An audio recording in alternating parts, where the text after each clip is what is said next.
Những ngôi chùa và nhà thờ cổ từng là nơi linh thiêng, nơi cộng đồng gửi gắm niềm tin, tâm linh và sự an yên.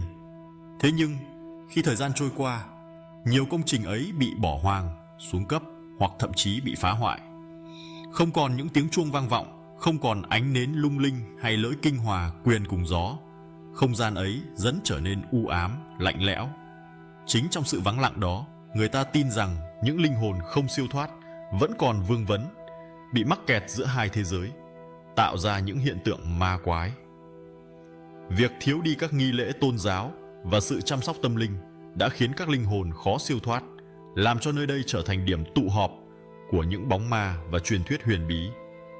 Gần đây, nhiều nhà thờ và chùa cổ đã được phục hồi, mang lại hy vọng xóa đi những hiện tượng kỳ bí, trả lại sự yên bình cho cả di sản văn hóa lẫn tâm linh của cộng đồng.